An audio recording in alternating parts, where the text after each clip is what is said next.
Hey there, I'm Greg Smith, and in this video I'm going to show you the #1 move that most golfers get wrong in their technique, and I'm also going to show you how to create your perfect backswing takeaway. Let's get started.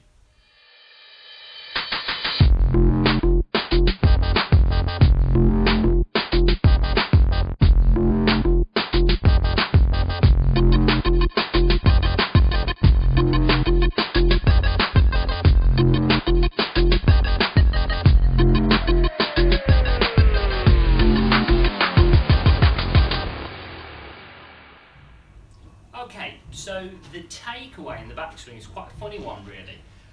Whenever we look at any of the top tour pros, we always see that really steep sort of backswing. They create that steep to shallow shape with the golf swing. Not all of them, but certainly the guys with the more classic golf swings like Adam Scott, Justin Rose, Henrik Stenson, Justin Thomas, they all have that steep shaft angle as they go back, and then that's where we see the steep to shallow, the shallowing coming down. Yet the majority of amateur golfers they tend to get this move wrong, and I think one thing that's important to understand is why they tend to get that move wrong, and it's the reason is because how we want to set the club in that first part of the backswing is actually quite counterintuitive. I'll show you what I mean. So as we take setup,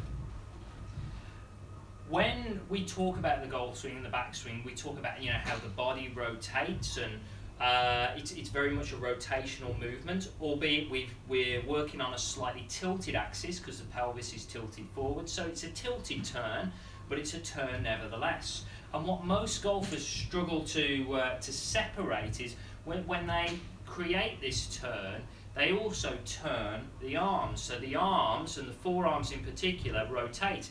And that's what gives us this very horizontal club shaft angle, this flat club shaft. And if their friends have told them that they're swinging a bit flat, then they'll probably start going out here.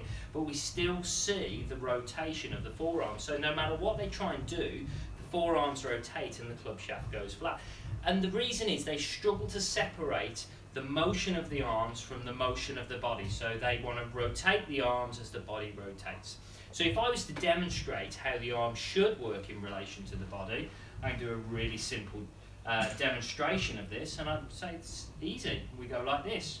And that's usually when I get a few funny looks. But if I create this move and then add a rotation, we actually see that we're not far off the top of a good backswing. So the arms are working very much on an up and down motion, very much working leverage where the body is creating this rotation. So if we think about that and why it's so difficult, it's like trying to pat your head and rub your belly. You're trying to get the body turning on one way and working on one plane, but then you're trying to get the arms lifting and hinging on another plane. And it's very, very difficult for the brain to respond to that, and that's why we get confused. So, don't worry. I've got a little drill that's going to help you out with that. So, the way in which we're going to get this drill and get this move right is we're going to cheat. So, instead of taking the club away from the ball, and that's where we get that rotation, I'm actually going to get you to hinge the club vertically.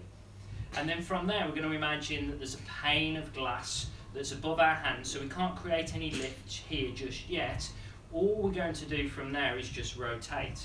So this part of the hands here, the cupping angle between the back of the left hand and the left forearm is going to maintain, and we create this rotation. And when we get to this position, we're going to stop and have a little look and go, oh, okay, that's where we want that club. So we're aligned with the right side of the body.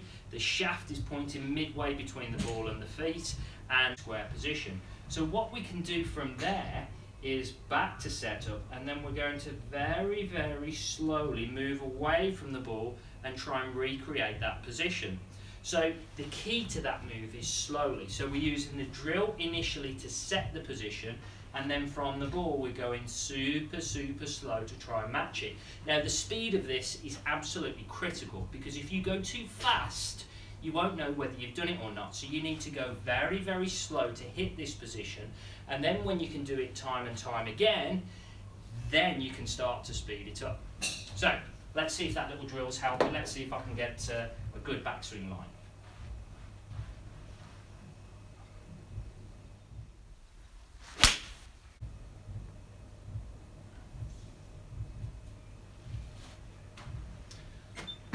Okay, so that one felt pretty nice.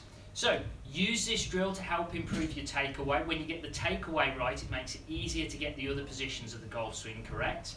When you can get the other positions of the golf swing correct, then you can get control of this arc of your golf swing, and that's when you're going to start getting consistency with your shots. Love to hear your comments and thoughts about this video. Look forward to seeing you in the next one.